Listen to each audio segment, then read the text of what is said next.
This is one of the most ambitious, exciting sci-fi reads that I've ever read, but should you read it? Let's talk about it. Hello friends and welcome back to The Lit Wizard. Today I want to talk about a very specific book. Back during my summer TBR video, I threw up a poll and let you guys choose one of the books that I would read, no questions asked, and promised just for you that I would follow up with a review of that specific book, and that book was Hyperion by Dan Simmons. This is one that had been on my list for a really long time, but I hadn't gotten around to, and I'm so glad that you finally pushed me to read it because it was great. This is going to be a spoiler-free review and discussion about Hyperion, but if you want to get a bit more into the weeds with me, feel free to join our Discord channel at the link in the description below. This book is essentially a sci-fi opera with Canterbury Tales vibes.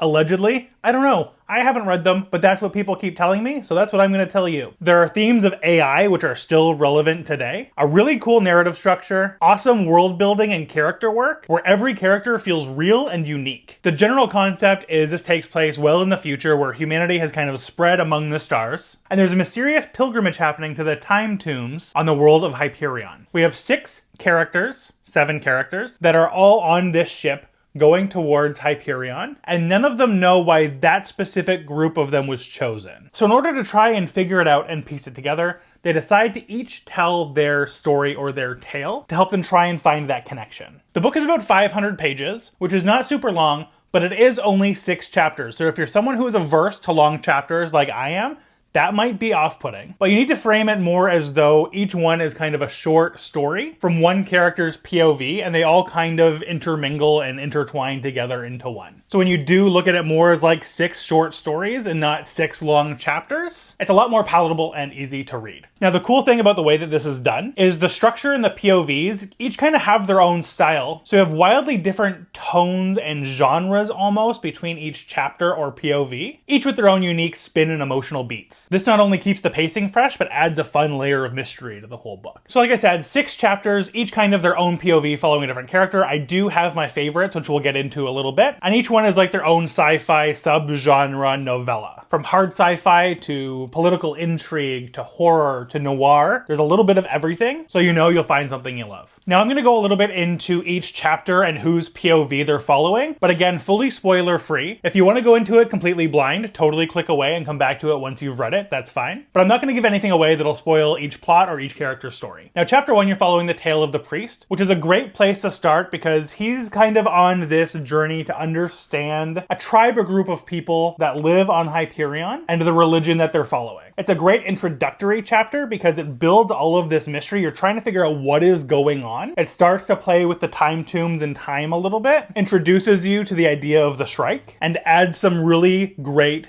out-of-the-gate world building to the whole story. This one ended up being one of my favorites, but not my top favorite. Now, chapter 2 was probably my least favorite, and that was The Soldier's Tale. It gives you military sci-fi, war, and an idea of the overarching conflict that's kind of happening in this world between opposing parties from one of the central characters of that war. It definitely adds another layer of world building, and it wasn't bad. You see the character deal with some impossible choices. It just wasn't my favorite. The third chapter was The Poet's Tale or Story, which I also really enjoyed. It's a story of arrogance, art, satire, and personal ruin. Again, not one of my top favorite POVs, but definitely adds a lot to the story, a lot of intrigue, and you start to see some of the pieces come together. Chapter 4, Saul's Tale, was probably my absolute favorite one. It's extremely emotional. It's a story about family and love through hardship. You really start to see the power of the time tombs and really truly understand the motivation of this character and why they're on this journey and why they were chosen to take part in this pilgrimage. This was a chapter that I could not put down, and despite being a longer chapter, made the time and read in one sitting. Now, chapter 5, also pretty cool. This was like the detective's tale, and this is kind of a noir sci-fi short story. It's giving noir in space, corporate conspiracy, and gritty investigation. This is where you really start to play with the idea of AI and what AI can look like in the future. And with the amount of AI advancement and technology that's happening right now, this one hits really hard, and I think is one of the coolest stories in the book. Which then brings us to chapter 6, The Consul's Tale, which is where you get your political intrigue and moral ambiguity. It's the perfect short story to kind of wrap up this arc that we're looking at as we see them kind of come together and intertwine and understand all of their connections to Hyperion and why they're all on this pilgrimage together. So my personal highlights, my top 2 favorite kind of stories or chapters in this book were Saul's Tale or Saul's POV, as it's heartfelt, deeply human, emotionally devastating, but super, super interesting. I would say this is the chapter that kind of gives you the most insight into the time tombs. And then my second kind of like follow-up favorite chapter was probably the detective story with the AI, as the world building in it and the story around it is just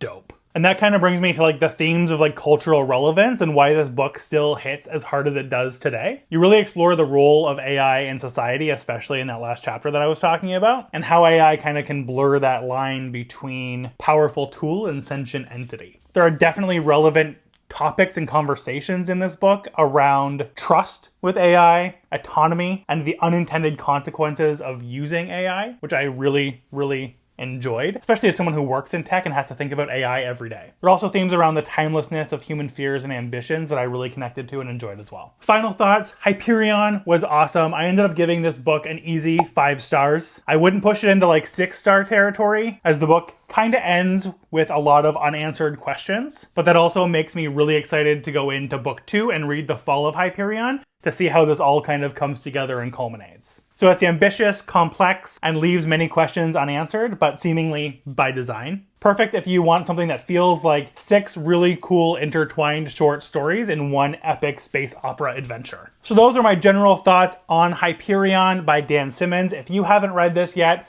go pick this up, read a copy. I would love to hear your thoughts on it as well. And if you have read it already, leave your thoughts, spoiler-free, in the comments below, and let me know which POV in this book was your favorite. If you've made it this far into the video, please like, comment, subscribe. We're building an awesome community, and it really, truly helps. And speaking of an awesome community, we've recently launched a Discord as well, and you can find a link to join that in the description below. As always, thank you so much for watching. Reading is a treat, and so am I. Goodbye.